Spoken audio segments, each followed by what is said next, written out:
장인어른관 들어갔으니까 이혼 서류에 도장부터 찍자.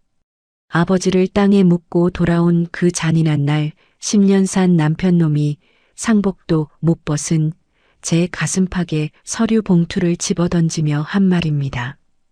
3일장 내내 코빼기도 안 비추던 시어머니와 시동생까지 대기실 문을 척 걸어 잠그고는 마치 빚쟁이 독촉하듯 저를 둘러싸고 윽박을 지르더군요. 사돈도 갔으니 깔끔하게 갈라서라. 돈 한 푼 줄 것 없으니 맨몸으로 나가라. 기가 막혀서 눈물도 안 나왔습니다. 그런데요, 남편놈이 내민 재산분할 포기각서에 제 재산이 없음이라고 적혀 있는 걸 보는 순간 저도 모르게 입꼬리가 석 올라가며 소름 끼치는 웃음이 터져 나왔습니다. 이 미련하고 악독한 인간들은 꿈에도 몰랐던 겁니다. 자기들이 10년째 목줄 걸린 개처럼 맹신하며 장사하던 그 6층짜리 알짜배기 건물의 진짜 주인이 바로 저라는 걸요. 아버지가 돌아가신 지 3일째 되는 날이었습니다. 장례식장 빈소에는 국화향이 가득했고 저는 3일 동안 그 냄새에 절어 있었죠. 첫째 날 밤 조문객이 줄을 이었어요. 아버지의 사업 동료, 동네 이웃, 먼 친척까지. 저는 상주석에 혼자 앉아 절을 받고 고개를 숙이고 조의금 봉투를 받아 상자에 넣는 걸 수백 번 반복했습니다. 조문객들이 성진은 어디 있느냐고 물을 때마다 저는 회사 일이 바빠서 조금 늦는다고 대답했어요.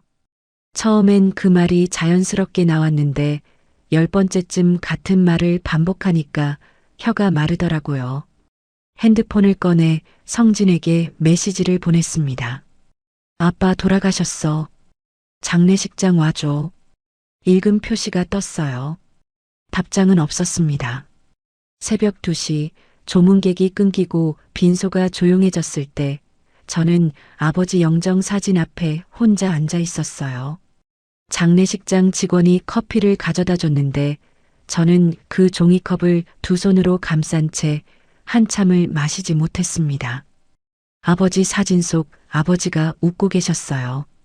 그 웃음이 흐릿해질 때까지 눈물이 차올랐다가 조문객 발소리가 들리면 재빨리 눈가를 훔치고 자리에서 일어나는 걸 반복했죠.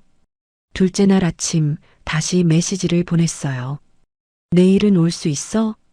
이번에도 읽음 표시만 떴습니다. 전화를 걸었지만 받지 않았어요.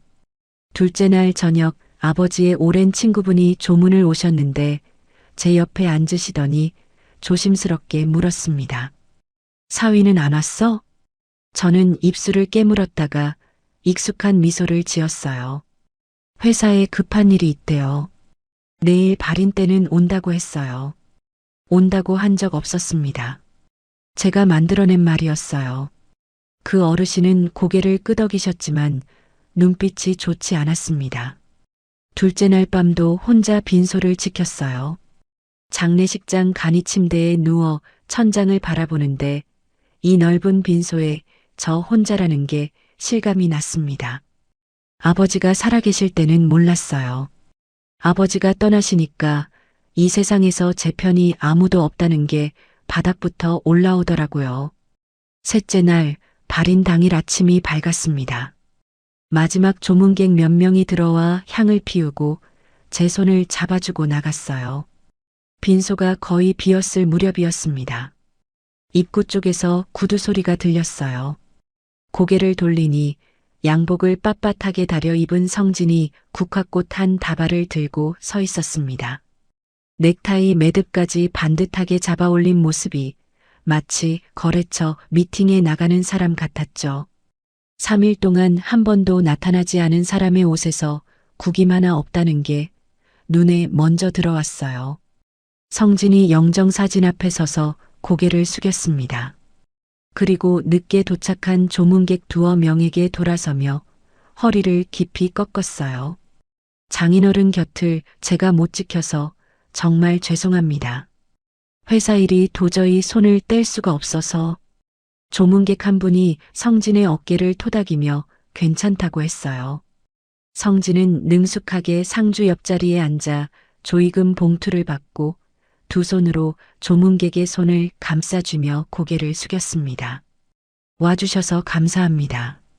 장인어른도 좋아하실 겁니다. 저는 그 모습을 옆에서 바라봤어요. 3일 동안 연락도 없던 사람이 5분 만에 효심 깊은 사위 역할을 완벽하게 해내고 있었습니다. 등골이 서늘해졌어요. 이 사람이 원래 이랬나 아니면 원래 이런데 제가 10년간 못 본 건가. 하관을 마치고 장례식장으로 돌아왔을 때는 오후 4시가 넘어 있었어요. 빈소를 정리하는 동안 조문객은 모두 떠났고 유가족 대기실에는 저와 성진만 남아 있었습니다. 그런데 문이 열리더니 시어머니 류명자가 검은 옷을 입고 들어왔어요. 그 뒤로 시동생 오태윤까지. 저는 의아했습니다. 시어머니와 시동생은 3일장 내내 얼굴을 비추지 않았거든요. 조문도 안 오셨으면서 왜 지금 여기에. 성진이 대기실 문을 닫았어요. 딸깍. 잠금장치 걸리는 소리가 이상하게 크게 울렸습니다. 류명자가 제 맞은편에 의자를 끌어당기며 앉았어요. 오태윤은 벽에 등을 기대고 팔짱을 꼈습니다. 세 사람이 저를 둘러싼 형태가 됐어요. 성진이 양복 안주머니에서 검은 서류 봉투 하나를 꺼내 테이블 위에 톡 올려놓았습니다. 지수야, 장인어른 일도 끝났으니까 이것도 정리하자. 저는 봉투를 바라봤어요. 손이 움직이지 않았습니다. 류명자가 다리를 꼬며 입을 열었어요. 지수야, 오래 끌어봐야 서로 피곤해. 이참에 깔끔하게 정리해. 류명자의 목소리는 단호했습니다. 위로의 말은 한마디도 없었어요. 사돈이 돌아가셨는데 처음 하는 말이 이거였습니다. 오태윤이 팔짱을 낀 채 코웃음을 섞어 한숨을 내쉬었어요. 저를 내려다보는 눈빛에 비웃음이 가득했습니다. 형수, 빨리 하고 빨리 끝내. 다들 바쁜 사람들이잖아. 대기실 안에서 제 편은 단 한 명도 없었어요. 아버지 영정 사진이 대기실 한쪽에 세워져 있었는데 아버지의 웃는 얼굴이 이 광경을 다 보고 계신 것 같아서 가슴이 쪼여왔습니다. 저는 봉투를 열었어요. 떨리는 손가락으로 서류를 꺼내 한 장씩 넘겼습니다. 이혼 합의서, 재산분할 포기 각서, 이혼 합의서의 사유란에는 성격 차이라고 적혀 있었어요. 성격 차이. 3일 동안 아내 아버지 장례식에 오지 않은 게 성격 차이. 각서의 재산 목록란을 봤습니다. 없음이라고 적혀 있었어요. 성진 쪽에서 제게 줄 것이 없다는 뜻이었지만 동시에 이 사람들이 제 재산의 존재를 전혀 모른다는 뜻이기도 했죠. 입꼬리가 올라갔습니다. 제 의지와 상관없이 저도 모르게 성진이 테이블을 손바닥으로 내리치며 의자에서 몸을 일으켰어요. 뭐가 웃겨? 지금 이 상황이 우스워? 류명자도 눈을 가늘게 뜨며 제 얼굴을 들여다봤습니다. 미쳤나? 아버지 돌아가셔서 정신이 나간 거야? 저는 서류를 가지런히 모아 봉투에 다시 넣었어요. 두 손으로 봉투를 반듯하게 정리하고 테이블 위에 올려놓은 뒤 고개를 들었습니다. 변호사한테 검토 받아볼게. 류명자의 표정이 굳었어요. 오태윤이 벽에서 등을 떼며 팔짱을 풀었습니다. 성진은 입을 반쯤 벌린 채 저를 바라봤어요. 이 며느리가 변호사라는 단어를 이렇게 담담하게 꺼낼 줄은 세 사람 모두 예상 못한 표정이었습니다. 저는 봉투를 들고 의자에서 일어났어요. 대기실 문을 열고 뒤돌아보지 않고 나왔습니다. 장례식장 주차장에 검은 세단 한 대가 서 있었어요. 운전석 창문이 내려가고 강 변호사가 고개를 내밀었습니다. 아버지의 30년 지기. 아버지가 세운 법인의 고문 변호사. 이 상황이 올 것을 아버지와 함께 오래전부터 준비해온 분이었죠. 저는 봉투를 건네며 짧게 말했어요. 아버지가 생전에 말씀하신 대로예요. 강 변호사가 서류를 꺼내 빠르게 훑어봤습니다. 60대의 깊은 주름 사이로 눈빛이 날카로워졌어요. 강 변호사가 서류를 봉투에 다시 넣으며 고개를 끄덕였습니다. 건물권은 바로 움직이지. 창식이가 다 준비해뒀으니까. 아버지가 15년 전에 사둔 6층짜리 상가 건물. 아버지가 세운 법인 이름으로 관리해온 그 건물의 지분 100%를 5년 전에 제 이름으로 넘기셨죠. 하지만 법인 대표는 강 변호사 이름으로 되어 있었고 성진은 물론이고 시댁 누구도 이 사실을 몰랐습니다. 저는 코트 안주머니에 손을 넣었어요. 아버지가 병상에서 마지막으로 쥐어준 편지 봉투가 손끝에 닿았습니다. 꺼내서 만져보다가 다시 주머니에 넣었어요. 아직은 열어볼 수가 없었습니다. 주차장을 가로질러 제 차로 걸어가면서 저는 아버지 영정 사진을 가슴에 안았습니다. 10년간의 결혼 생활에서 처음으로 끝내야 한다가 아니라 끝낼 수 있다는 생각이 들었어요.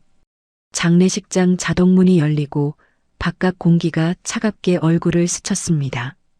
저는 멈추지 않고 걸었습니다. 발인 다음 날 오전, 저는 아버지가 생전에 운영하던 법인 사무실을 찾아갔습니다. 강 변호사가 테이블 위에 서류들을 펼쳐놓고 기다리고 있었어요. 건물 등기부등본, 법인 정관, 임대차 계약서 묶음까지.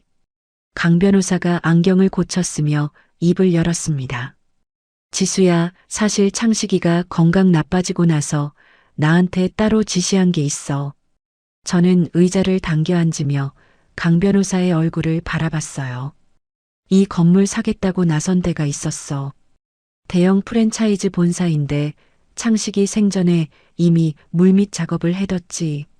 지수가 원하면 언제든 팔 수 있게 해두라고.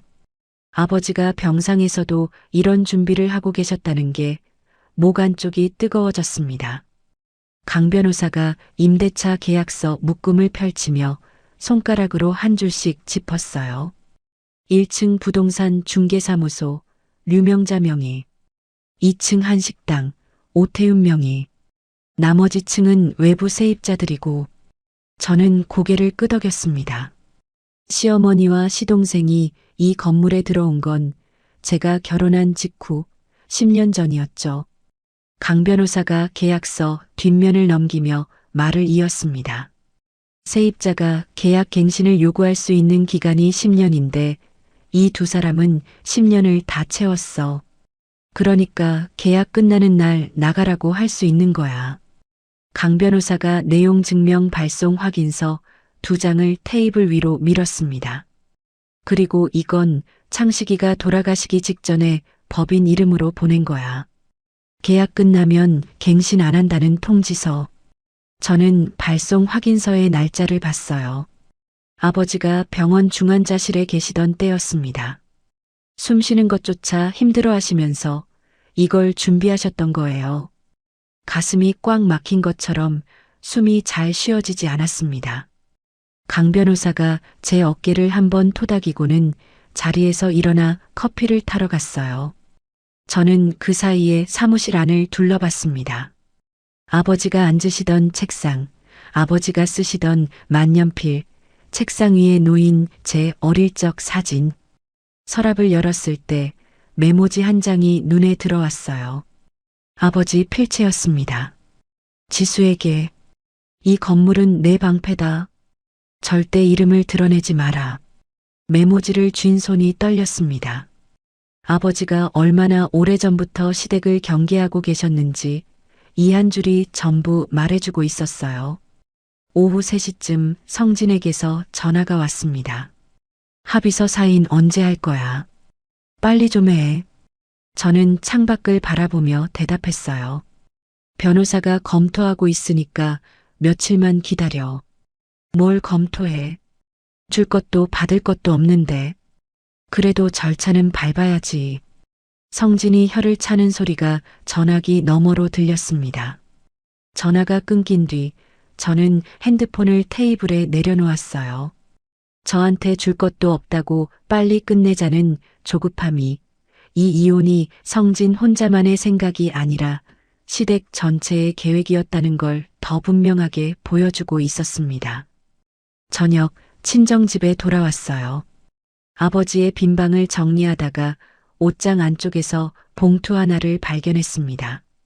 안에는 건물을 넘겨받을 때 만든 감정평가서와 함께 아버지의 메모가 한 장 더 들어 있었어요. 이 건물의 값어치는 시간이 갈수록 오른다. 네가 필요한 순간에 가장 좋은 값을 받아라. 저는 그 자리에 주저앉아 메모를 오래 들여다봤습니다. 밤 강 변호사에게 전화를 걸었어요. 변호사님, 그 프랜차이즈 본사에서 얼마를 제안한 거예요? 강 변호사가 잠깐 뜸을 들이더니 대답했습니다. 아버지가 15년 전에 산 값의 4배야. 숫자를 머릿속으로 계산했습니다. 이혼 후에 새로 시작하기에 충분하고도 남는 금액이었어요. 그날 밤 잠이 오지 않았습니다. 천장을 바라보며 10년을 되짚었어요. 류명자의 사무실 인테리어비를 아버지 법인에서 지원했던 일.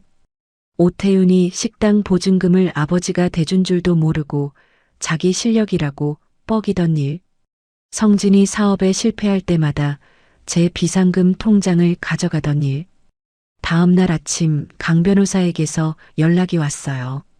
프랜차이즈 쪽에서 정식으로 매수 제안서를 보내왔어. 건물 전체를 새로 꾸밀 계획이라 세입자 전원이 나간 뒤에 사겠다는 조건이야. 저는 창밖으로 쏟아지는 아침 햇살을 바라보며 대답했습니다. 진행해 주세요. 이혼도 시작할 준비됐어요. 강 변호사에게 매각과 이혼을 동시에 맡긴 다음 주, 저는 강 변호사 사무실에서 프랜차이즈 본사법무팀과 마주 앉았습니다. 가계약서에 도장을 찍는 제 손은 의외로 담담했어요.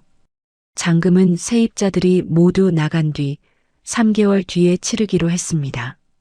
계약금 입금 확인 문자가 울렸을 때 저는 핸드폰 화면을 한참 들여다봤어요. 이혼 서류와 매매 가계약서 사본을 나란히 놓고 보니 10년의 끝과 새로운 시작이 종이 2장 사이에 있었습니다. 같은 주 목요일 저는 성진과 함께 가정법원에 갔어요. 법원 로비에서 만난 성진은 평소처럼 핸드폰만 들여다보고 있었습니다. 접수 창구에서 협의 이혼 신청서를 받아 작성하는 동안 성진이 볼펜을 돌리며 말했어요. 빨리 끝내자. 나 오후에 미팅 있어. 저는 대답 없이 서명란에 이름을 적었습니다. 성진도 휘갈겨 사인을 했어요. 법원 직원이 서류를 받아들며 안내했습니다. 자녀가 없으시니까 숙려기간 1개월입니다. 한 달 뒤에 2분 다시 출석하셔서 이혼 의사 확인받으시면 돼요. 법원을 나서는 길이었습니다. 성진이 주차장으로 걸으며 제 옆에서 말했어요. 재산분할 각서도 빨리 처리해. 뭘 그렇게 질질 끌어. 저는 걸음을 멈추지 않고 대답했습니다. 강 변호사님 통해서 따로 처리할게. 어차피 내 쪽에서 나한테 줄 것도 없고 내 쪽 재산도 결혼 전에 만든 거니까 나눌 게 없잖아. 성진의 발걸음이 살짝 느려졌어요. 제 얼굴을 힐끗 보더니 입꼬리가 미세하게 올라갔습니다. 안심하는 표정이었어요. 이 사람은 제가 가진 게 아무것도 없다고 확신하고 있었습니다. 성진의 차가 주차장을 빠져나간 뒤 저는 핸드폰을 꺼내 소라에게 전화를 걸었어요. 소라야, 나 이혼 절차 시작했어. 전화기 너머로 소라가 한참 아무 말도 하지 않았습니다. 5초, 10초. 그리고 소라가 코를 훌쩍이며 말했어요. 네가 그렇게 결정한 거면 나는 무조건 내 편이야. 당분간 우리 집 빈방 써. 알겠지? 저는 눈시울이 뜨거워져서 고개를 들어 하늘을 봤습니다. 고마워.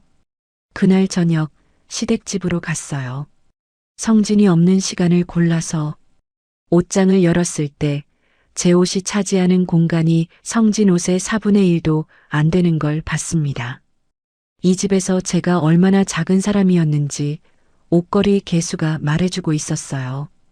캐리어 하나에 옷을 넣고 작은 가방에 세면도구와 아버지 사진을 챙겼습니다. 그게 전부였어요. 현관문을 열고 나오는 순간 엘리베이터에서 오태윤이 내렸습니다. 저와 눈이 마주치자 오태윤이 제 캐리어를 위아래로 훑어보며 입꼬리를 비틀었어요. 형수, 어디가? 쫓겨나는 거야? 저는 아무 말도 하지 않았습니다. 오태윤을 지나쳐 엘리베이터에 탔어요. 문이 닫히기 직전 오태윤이 킥킥거리는 소리가 들렸습니다. 차에 짐을 싣고 출발하면서 백미러로 시댁 아파트가 점점 작아지는 걸 봤어요. 10년을 살았는데 돌아보니 아무런 미련이 없었습니다. 소라의 집에 짐을 풀고 저는 베개 옆에 아버지의 편지 봉투를 올려놨어요. 손에 쥐었다가 다시 내려놓았습니다. 아직은 안 됐어요. 오늘은 여기까지만.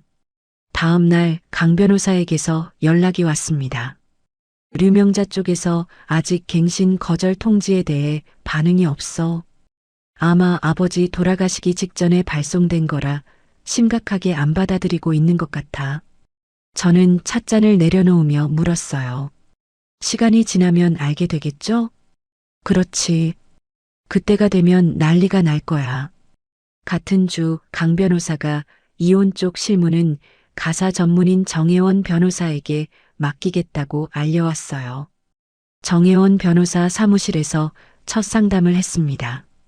정혜원 변호사가 수첩에 메모하며 물었어요. 결혼 생활 중에 남편 쪽으로 빠져나간 돈이 있으세요? 성진이 사업 실패할 때마다 제 비상금을 가져갔어요. 합치면 한 2천만 원 정도. 정혜원 변호사가 펜을 멈추고 저를 바라봤습니다. 솔직히 말씀드리면 이 금액으로 소송하는 건 시간 낭비예요. 깔끔하게 마무리하시는 게 나아요. 저는 고개를 끄덕였어요. 이미 그 돈은 버린 셈 치고 있었으니까요. 상담을 마치고 돌아오며 저는 머릿속으로 일정을 정리했습니다. 숙려기간 1개월, 세입자 계약 만료까지 3개월. 이 시간 안에 매각을 끝내고 새 출발의 기반을 만들어야 했어요. 숙려기간이 시작되고 2주가 지난 화요일이었습니다. 오전에 강 변호사에게서 전화가 왔어요. 지수야, 오늘 류명자가 사무실에 찾아왔었어. 저는 소라의 거실 소파에서 몸을 일으키며 물었습니다. 무슨 일이었어요? 갱신 거절 통지서 받은 거 진짜냐고 따지러 온 거야. 사무실 문을 벌컥 열고 들어와서 소리를 지르더라고. 강 변호사가 잠깐 숨을 고르고 말을 이었어요. 내가 법인 대표 자격으로 통지서 적법하게 보낸 거 맞고 건물 매각도 진행 중이라고 알려줬지. 그랬더니 그 자리에서 주저앉더라. 저는 찻잔을 쥔 손에 힘이 들어가는 걸 느꼈습니다. 건물주가 누구냐고 추궁하던데 법인 지분 소유자 개인정보는 알려줄 수 없다고 선을 그었어. 근데 지수야, 류명자가 직접 법인 등기부를 떼어보면 내 이름이 나와. 그건 대비를 해둬야 해. 전화를 끊고 얼마 지나지 않아 예상대로 성진에게서 전화가 왔습니다. 지수야, 건물이 팔린다는 게 무슨 소리야? 우리 엄마가 지금 난리인데. 성진의 목소리가 떨리고 있었어요. 저는 창가에 서서 담담하게 말했습니다. 아빠 법인 소유 건물이 매각 절차에 들어간 거야. 뭐? 그게 무슨? 그 법인 지분을 아빠가 5년 전에 나한테 넘겼어. 나는 그 건물의 주인이야, 성진아. 전화기 너머로 아무 소리도 들리지 않았습니다. 거친 숨소리만 한참 계속됐어요. 그러면 우리 엄마 사무실은 어떻게 되는 거야? 계약 만료 후에 갱신 거절 통지가 나간 상태야. 이미 절차가 시작됐고 내 손을 떠난 일이야. 성진이 뭔가 말하려다 입을 다무는 소리가 들렸습니다. 그리고 전화가 뚝 끊겼어요. 그 직후부터 류명자의 전화가 시작됐습니다. 핸드폰 화면에 시어머니라는 글자가 뜨고 꺼지고 다시 뜨고 저는 받지 않았어요. 핸드폰을 뒤집어 테이블 위에 올려놓고 소라가 끓여준 보리차를 마시며 창밖을 바라봤습니다. 소라가 부엌에서 나오며 테이블 위에 핸드폰을 힐끗 봤어요. 화면이 또 켜졌다 꺼졌습니다. 안 받을 거지? 응. 소라가 제 옆에 앉으며 고개를 끄덕였어요. 2시간이 지났을 때 부재중 전화를 세어봤습니다. 류명자 19통, 성진 8통, 오태윤 5통. 저녁 7시쯤 소라의 핸드폰이 울렸어요. 경비실에서 온 전화였습니다. 소라가 전화를 받더니 얼굴이 굳었어요. 지수야, 시어머니가 밑에 와 있대. 성진 차 타고. 심장이 빨라졌습니다. 소라가 현관문 잠금 장치를 한 번 더 확인하며 단호하게 말했어요. 문 절대 안 열어. 알겠지? 저는 고개를 끄덕였습니다. 잠시 뒤 인터폰이 울렸어요. 화면에 류명자의 얼굴이 비쳤습니다. 머리카락이 헝클어져 있었고 눈이 벌겋게 부어 있었어요. 류명자가 인터폰 앞에서 소리를 질렀습니다. 한지수, 문 열어. 당장 나와. 소라가 제 앞에 서서 팔짱을 꼈어요. 저는 인터폰 화면을 바라보며 움직이지 않았습니다. 네가 사람한테 이럴 수가 있어. 10년을 가족으로 살았으면서. 류명자의 목소리가 복도 전체에 울렸어요. 초인종을 연거푸 누르는 소리, 문을 두드리는 소리가 이어졌습니다. 지수야, 제발 나와서 얘기 좀 하자. 1시간이 넘도록 계속됐습니다. 저는 소파에 앉아 무릎 위에 손을 모으고 있었어요. 손가락 끝이 차가웠습니다. 경비원이 올라온 것 같았어요. 인터폰 너머로 경비원의 목소리가 들렸습니다. 사모님, 이러시면 다른 입주민들한테 피해가 갑니다. 내려가셔야 해요. 류명자가 뭐라고 고성을 지르다가 결국 발소리가 멀어져 갔습니다. 소라가 제 옆에 앉으며 등을 쓸어줬어요. 괜찮아. 갔어.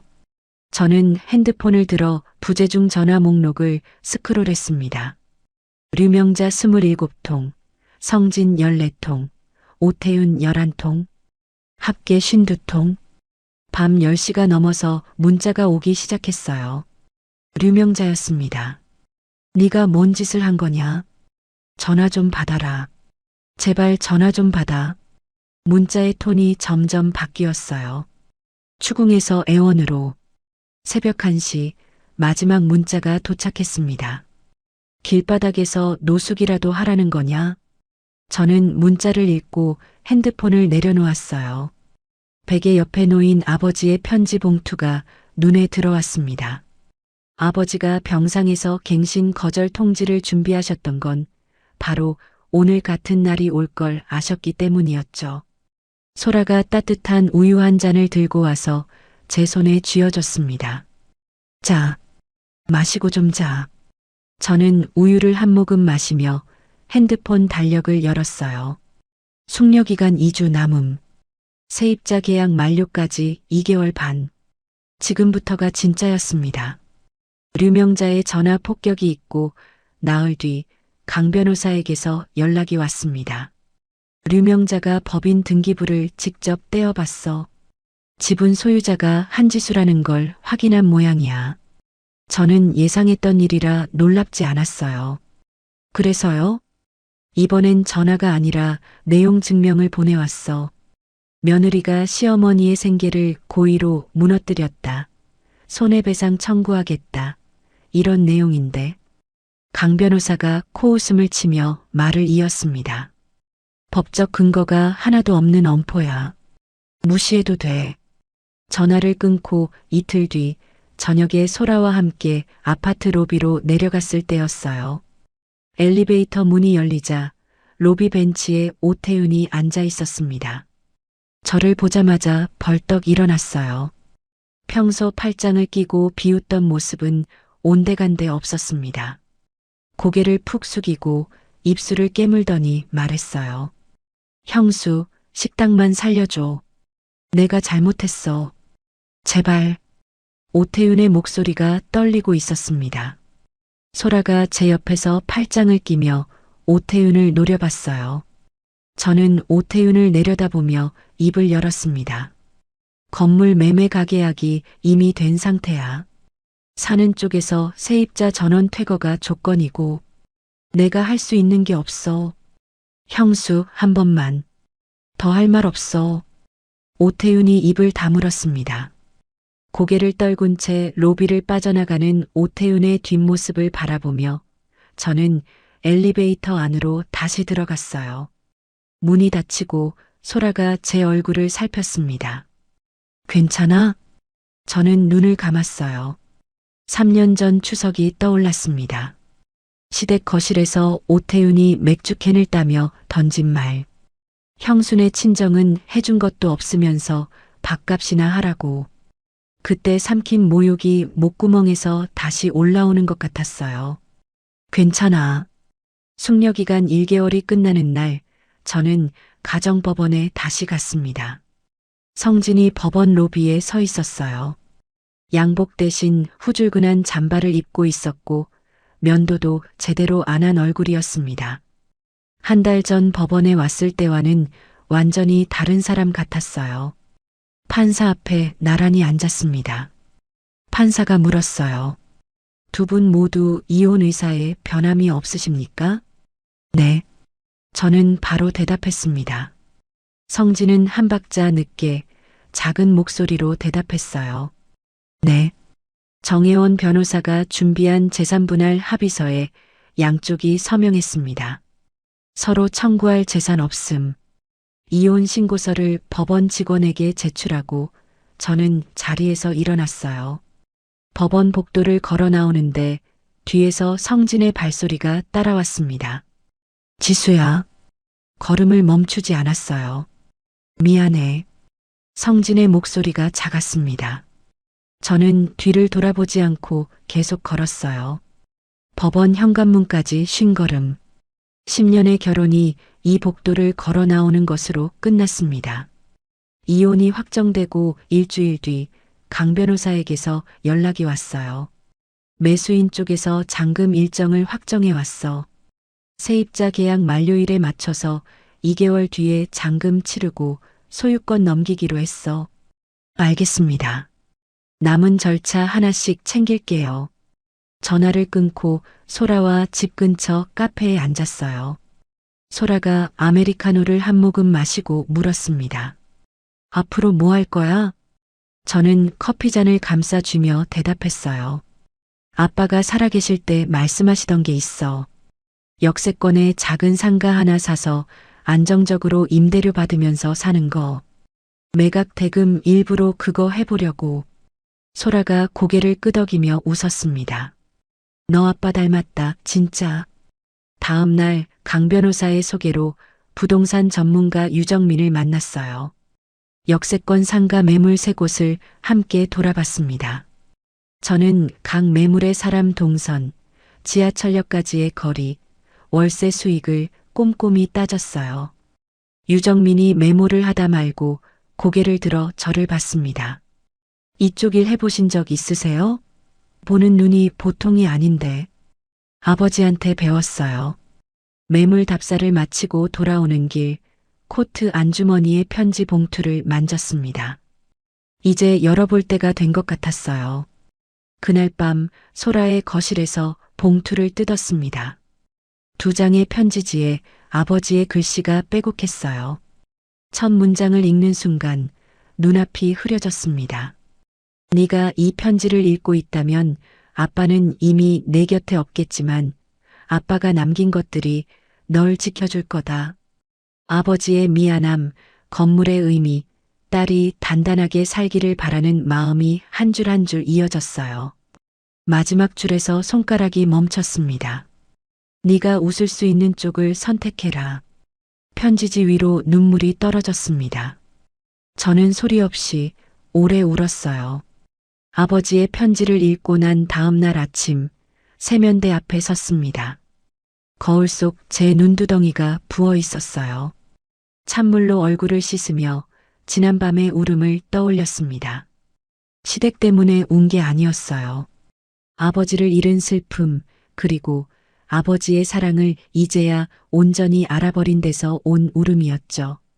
수건으로 얼굴을 닦고 편지를 지갑 안쪽에 접어 넣었습니다. 이제부터 이 편지는 제 곁에 있을 거예요. 그 주 강 변호사에게서 연락이 왔습니다. 류명자 쪽에서 법무사를 통해 임대차 갱신을 요구하는 서면을 보내왔어. 저는 핸드폰을 어깨에 끼고 커피를 내리며 물었어요. 효력이 있는 건가요? 없어. 갱신 요구권 10년이 이미 다 소진된 상태니까. 법적 효력 없다는 답변서 보내놨어. 강 변호사가 잠깐 뜸을 들이고 말을 이었습니다. 류명자가 쓸 수 있는 법적 수단은 이제 아무것도 없어. 전부 막혔어. 전화를 끊고 저는 창밖을 바라봤어요. 류명자가 10년간 제 위에 군림하면서 한 번도 생각해 보지 않았을 거예요. 자기가 딛고 서 있는 땅이 누구의 것인지. 같은 주 수요일 오후 성진에게서 문자가 왔습니다. 한참 동안 오지 않던 연락이었어요. 지수야, 한 번만 만나서 이야기하자. 내가 잘못했다. 한 달 전까지만 해도 빨리 사인하라고 재촉하던 사람이었습니다. 저는 문자를 읽고 핸드폰을 내려놓았어요. 소라가 부엌에서 나오다가 제 표정을 보고 물었습니다. 뭔데? 저는 핸드폰 화면을 소라에게 보여줬어요. 소라가 문자를 읽더니 콧바람을 내쉬며 말했습니다. 건물 팔리니까 태도가 달라졌네. 저는 답장을 보내지 않았습니다. 그날 저녁 8시쯤이었어요. 인터폰이 울렸습니다. 소라가 화면을 확인하더니 저를 돌아봤어요. 성진이야. 화면 속 성진의 얼굴이 보였습니다. 한 달 전 법원에서 봤을 때보다 더 수척해져 있었어요. 성진이 인터폰 카메라를 바라보며 말했습니다. 지수야, 나야. 잠깐만 나와서 얘기 좀 하자. 저는 인터폰 앞에 서서 버튼을 눌렀어요. 할 말 있으면 거기서 해. 이렇게 말고 얼굴 보고 하고 싶어. 제발. 성진의 목소리가 갈라졌습니다. 다 내가 잘못했어. 이혼 취소하자. 내가 달라질게. 저는 인터폰 버튼에 손가락을 올린 채 잠깐 눈을 감았어요. 그리고 입을 열었습니다. 이혼은 이미 확정된 거야. 취소할 수 있는 절차가 아니야, 성진아. 지수야, 그러지 마. 10년인데.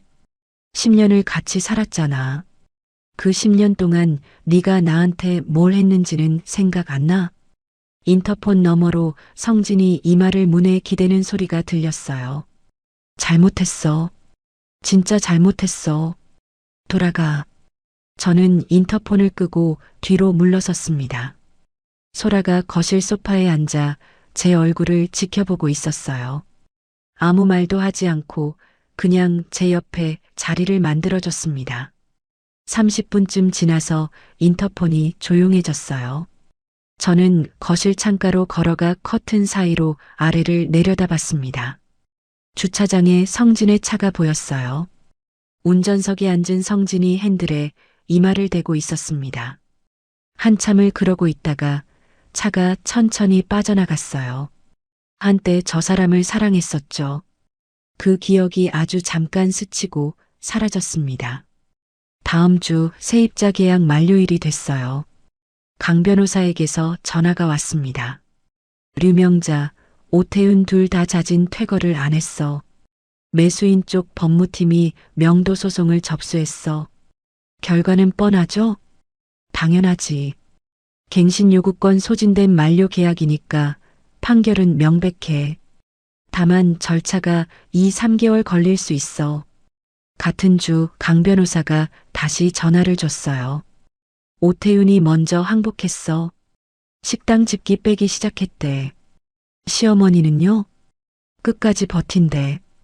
사무실 문 잠그고 안 나온다고 해. 저는 고개를 끄덕이며 전화를 끊었습니다. 유명자다웠어요. 끝까지 놓지 않는 게 그 사람의 방식이니까. 같은 시기 저는 유정민과 함께 매물을 최종 결정했습니다. 지하철역에서 걸어서 2분 거리의 소형 상가. 유동 인구도 많고 월세 수익도 안정적인 곳이었어요. 가계약서에 사인을 하고 저는 강 변호사에게 전화를 걸었습니다. 변호사님, 이번에는 제 이름으로 등기 올릴 거예요. 강 변호사가 전화기 너머로 잠깐 웃었어요. 그래, 이제 숨길 이유가 없지. 아버지가 이름을 숨기라고 하셨던 시절은 끝났습니다. 이제는 제 이름으로 당당하게. 가계약을 마치고 돌아오는 길에 류명자에게서 전화가 왔어요. 이번에는 받았습니다. 여보세요. 류명자의 울먹이는 목소리가 들렸어요. 지수야, 이러면 우리 가족이 다 길바닥에 나앉아. 사람이 어떻게 이럴 수 있어. 저는 걸음을 멈추지 않고 대답했습니다. 어머니. 응, 말해. 발인날 장례식장에서 이혼 서류 던진 쪽이 어디였는지 기억하세요? 전화기 너머로 류명자의 숨소리가 멈췄습니다. 아버지 하관하고 온 그 자리에서 유가족 대기실에서 어머니가 뭐라고 하셨는지 기억나세요? 오래 끌어봐야 피곤하니까 깔끔하게 정리하라고 하셨잖아요. 류명자가 아무 말도 하지 못했어요. 깔끔하게 정리하는 거예요, 어머니. 어머니가 원하신 대로.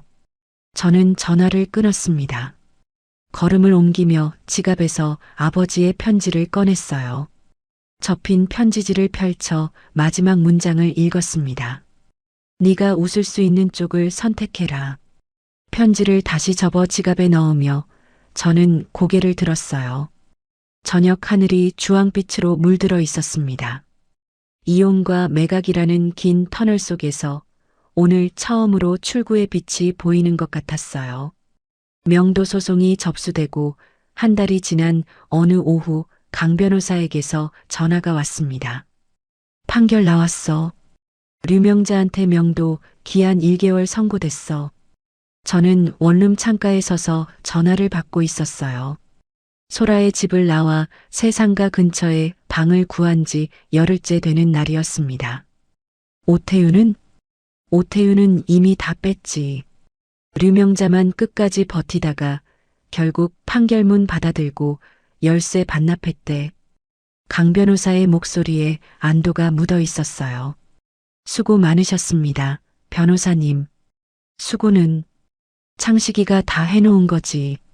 전화를 끊고 저는 창가에 올려둔 아버지 사진을 바라봤습니다. 아버지가 15년간 지켜온 건물이었어요. 그 건물이 이제 새 주인에게 넘어가는 거죠. 류명자의 퇴거가 완료되면서 매수인 쪽 잔금 일정이 확정됐습니다. 강 변호사 사무실에서 최종 서류에 도장을 찍고 잔금이 입금되고 소유권 이전 등기가 완료됐어요. 통장을 열어 입금 내역을 확인했을 때 저는 한참 동안 숫자만 들여다봤습니다. 아버지가 15년 전에 매입하고 관리하고 지켜온 것. 그것이 제 결단 하나로 새 주인에게 넘어갔어요. 무거웠습니다. 동시에 이상하게 숨이 트이는 느낌이었어요. 같은 주 강 변호사가 시댁 쪽 소식을 전해줬습니다. 류명자는 사무실 잃고 나서 몸이 안 좋아져서 병원에 있대. 성진이는 지인 소개로 중소기업 자리 알아보고 있고, 저는 커피잔을 내려놓으며 물었어요. 오태윤은요? 식당 폐업하고 나서 와이프랑 크게 싸웠나 봐. 별거 들어갔대. 저는 고개를 끄덕였습니다. 안타까운 마음이 아예 없지는 않았어요. 하지만 이 사람들이 10년간 기대고 서 있던 기반이 누구의 것이었는지 단 한 번도 생각하지 않았던 사람들이잖아요. 제가 끼어들 자리는 없었습니다. 매각 대금이 확정된 뒤 저는 유정민과 함께 가계약해뒀던 역세권 소형 상가의 본계약을 체결했어요. 등기소에서 제 이름으로 등기를 올렸습니다. 서류에 한지수라는 세 글자가 찍히는 걸 보며 저는 펜을 쥔 손을 한참 내려다봤어요. 유정민이 제 옆에서 서류를 정리하며 말했습니다. 축하드려요. 좋은 물건 고르셨어요. 고마워요. 많이 도와주셨어요. 유정민이 가방을 매며 웃었어요. 아버님한테 배우셨다고 하셨잖아요. 진짜 그런 것 같아요. 보는 눈이. 등기소를 나오며 저는 생각했습니다. 이 상가는 아버지의 유산이 아니에요. 아버지가 남긴 건물을 제가 팔았고 그 돈으로 제가 고르고 제가 판단해서 산 거예요. 제 선택으로 만든 첫 번째 자산. 그 의미가 가슴 안에서 천천히 퍼졌습니다. 상가 인테리어 공사를 시작하면서 저는 소라의 집을 나왔어요. 새 상가에서 걸어서 10분 거리의 원룸. 짐을 풀고 계약서를 테이블 위에 올려놓았을 때 이상한 기분이 들었습니다. 이 방의 모든 게 제 이름이었어요. 계약서에 임차인 이름, 현관 비밀번호, 택배 수령함 번호까지. 누군가의 며느리도 누군가의 아내도 아닌 그냥 한지수. 10년 만에 처음으로 저라는 사람으로만 존재하는 공간이었습니다. 이사 첫날 밤 창가에 아버지 사진을 올려뒀어요. 편지를 꺼내 마지막 문장을 다시 읽었습니다. 네가 웃을 수 있는 쪽을 선택해라. 지금 제가 웃고 있는지 스스로에게 물어봤어요. 거울을 보지 않아도 알 수 있었습니다. 아직 매일 웃지는 못하지만 장례식장에서 지었던 공허한 미소와는 다른 뭔가가 제 얼굴에 있다는 걸. 같은 주 소라가 전화를 걸어왔어요. 지수야, 나 할 말 있어. 뭔데? 내가 알아본 데가 있는데 심리상담센터. 한번 가봐. 저는 잠깐 말이 없었어요. 네가 지금 괜찮은 것처럼 보여도 1년 동안 겪은 게 너무 많잖아. 아버지 돌아가시고 이혼하고 건물 팔고. 전문가한테 한번 이야기해봐. 소라의 목소리가 조심스러웠지만 단호했습니다. 알겠어. 가볼게. 상담센터에서 전문 상담사를 만났어요. 상담사가 편한 자세로 앉으라고 하고 천천히 이야기해 보라고 했습니다. 저는 처음부터 말하기 시작했어요. 아버지의 간암 판정, 2달간의 병원 생활, 장례식장에서 받은 이혼 서류, 건물의 비밀, 매각, 시댁의 전화 폭격, 류명자의 새벽 문자, 성진의 사정, 법원 복도의 쉰걸음. 말하는 동안 제 목소리가 여러 번 갈라졌어요. 눌러놓았던 것들이 한꺼번에 쏟아져 나왔습니다. 상담사가 건넨 휴지를 몇 장이나 썼는지 모르겠어요. 상담을 마치고 나오는 길에 문득 아버지가 병원 창가에 놓아두시던 화분이 떠올랐습니다. 작은 다육식물이었어요. 물을 자주 안 줘도 되니까 좋다고 아버지가 웃으시면서 잎을 만지시던 모습. 꽃집에 들러 같은 종류의 다육식물 화분을 하나 샀어요. 원룸 창가 아버지 사진 옆에 올려뒀습니다. 이게 새 집에 들인 첫 번째 물건이었어요. 필요해서 산 게 아니라 원해서 산 거. 그 차이가 이상하게 크게 느껴졌습니다. 밤, 이를 닫고 나와 거울 앞에 섰어요. 거울 속 제 얼굴을 오래 들여다봤습니다. 매일 웃는 얼굴은 아니었어요.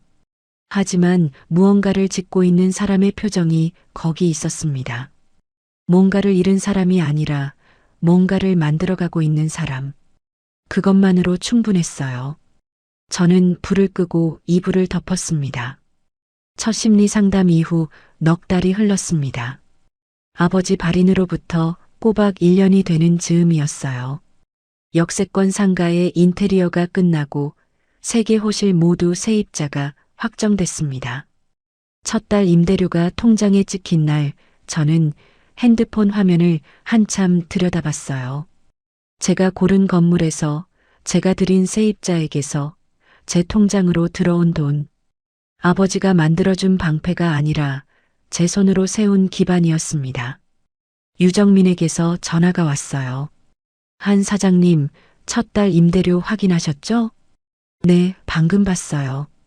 이 수익률이면 2년 안에 두 번째 매물도 노릴 수 있어요. 좋은 거 나오면 바로 연락드릴게요. 고마워요, 유정민 씨.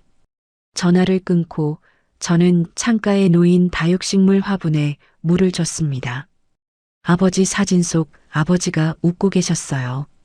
병원에서 찍은 사진이 아니라 제가 대학교 졸업할 때 찍은 사진이었습니다. 아버지 얼굴에 주름이 깊었지만 눈이 반달처럼 휘어져 있었죠.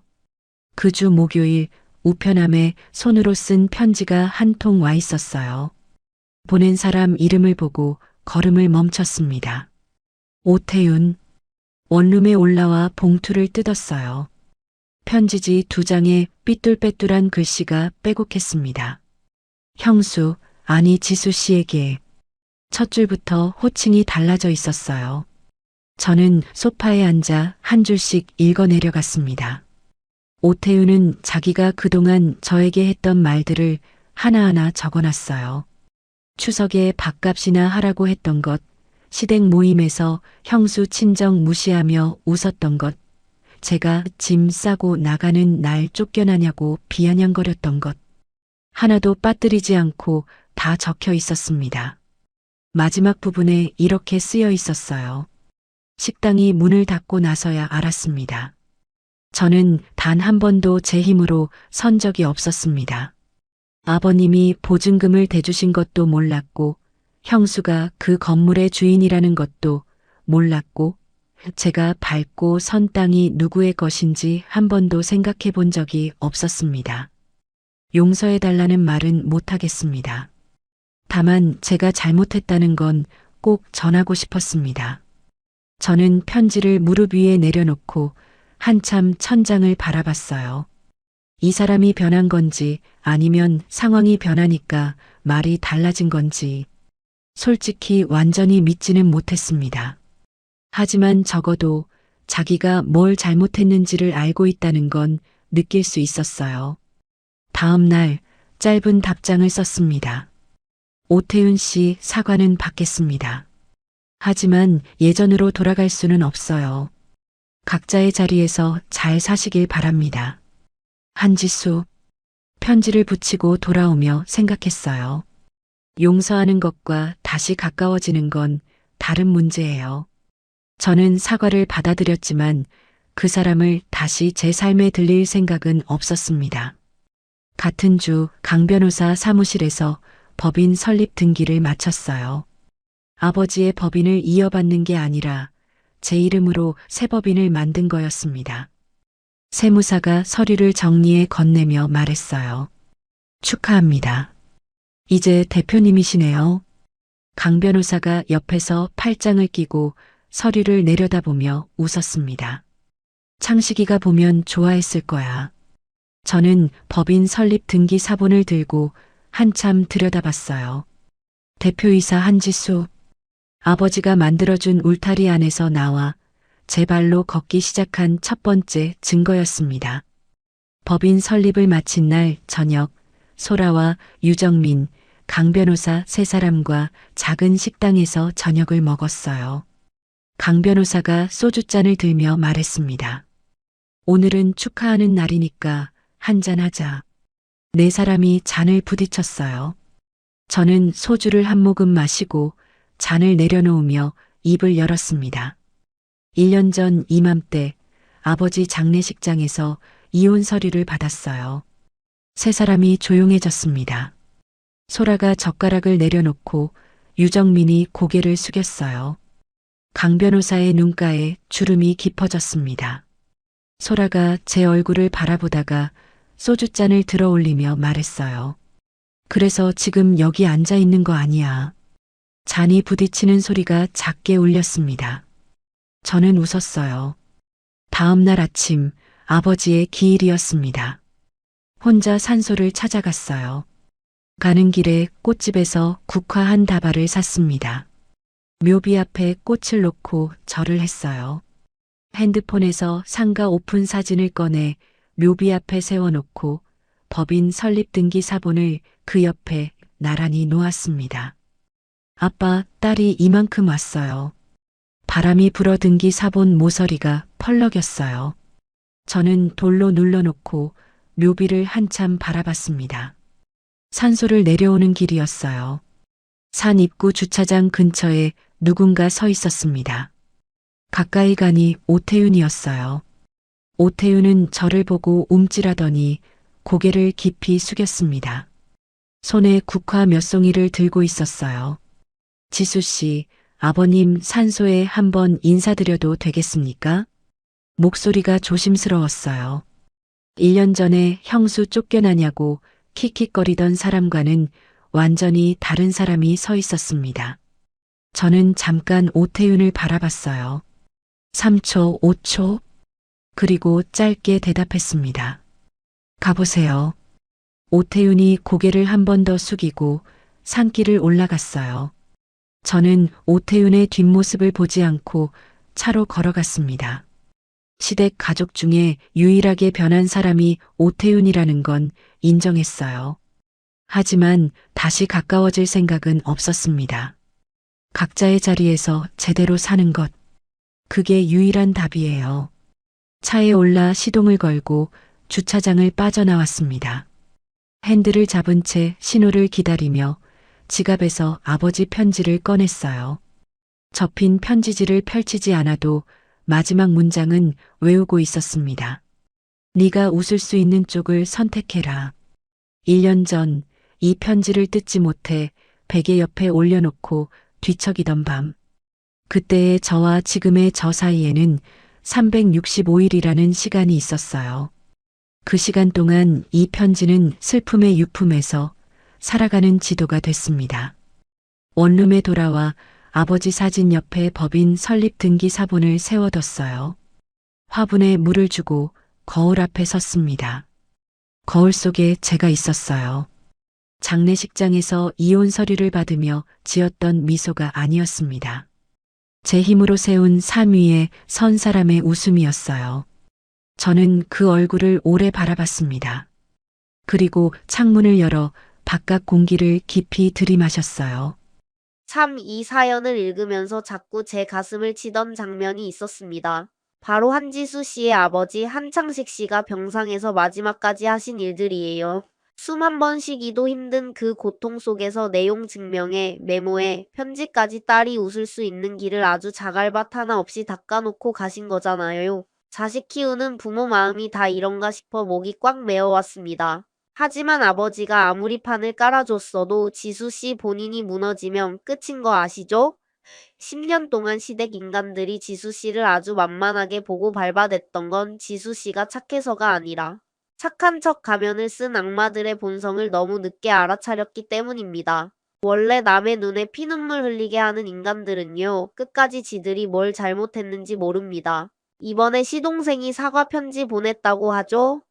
그것도 자기 미천이 통째로 날아가니까 그제야 대가리 숙이는 척 연기하는 겁니다. 시청자 여러분, 내 호의를 당연하게 여기는 인간들에게 베푸는 친절은요, 미덕이 아니라 독약입니다. 내가 굳이 악하게 살 필요는 없지만 남이 내 인생을 흔들 때는 지수 씨처럼 아주 서늘하고 영리하게 쳐낼 줄도 알아야 합니다. 시청자 여러분은 어떻게 생각하시나요? 오늘 사연이 시원하셨다면 구독과 좋아요 꾹 눌러주시고요. 이야기를 끝까지 들어주신 분이 계시다면 잘 들었다고 댓글 하나만 남겨주세요.